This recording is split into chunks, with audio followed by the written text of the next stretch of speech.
Confessions 5.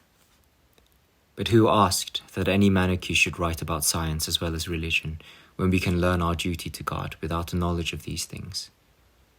For you have told man that wisdom is fearing the Lord.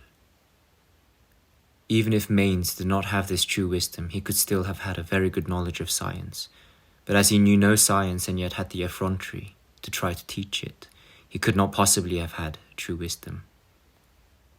For it is sheer vanity for a man to profess his learning, even if it is well-founded, whereas it is his duty to you, O God, to confess his sins. Manes departed from this duty. He wrote at great length on scientific subjects, only to be proved wrong by genuine scientists, thereby making perfectly clear the true nature of his insight into more abstruse matters. Because he did not want them to think lightly of him, he tried to convince his followers that the Holy Spirit, who comforts and enriches your faithful servants, was present in him personally and with full powers.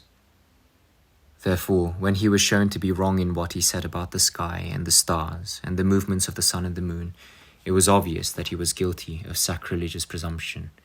Because although these matters are no part of religious doctrine, he was not only ignorant of the subjects which he taught, but also taught what was false, yet was demented and conceited enough to claim that his utterances were those of a divine person. Whenever I hear a brother Christian talk in such a way as to show that he is ignorant of these scientific matters and confuses one thing with another, I listen with patience to his theories and think it no harm to him that he does not know the true facts about material things, provided that he holds no beliefs unworthy of you, O Lord, who are the creator of them all. The danger lies in thinking that such knowledge is part and parcel of what he must believe to save his soul, and in presuming to make obstinate declarations about things of which he knows nothing. Yet when a man first enters the cradle of the faith, charity, his mother, will show indulgence even to failings of this sort, until the new man reaches perfect manhood and cannot be driven before the wind of each new doctrine. But Manes dared to pose as teacher, sole authority, guide, and leader of all whom he could convince of his theories, leading his followers to believe that they were following no ordinary man, but your Holy Spirit. Surely then, once he had been detected in error, everyone would agree that he was a madman, and that his claims were repugnant and should be entirely rejected.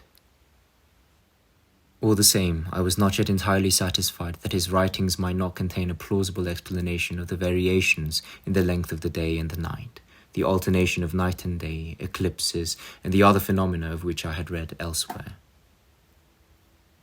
If his theories were admissible, I should have been undecided whether he or the scientists were right, but I might have chosen to accept his authority because of his reputed sanctity.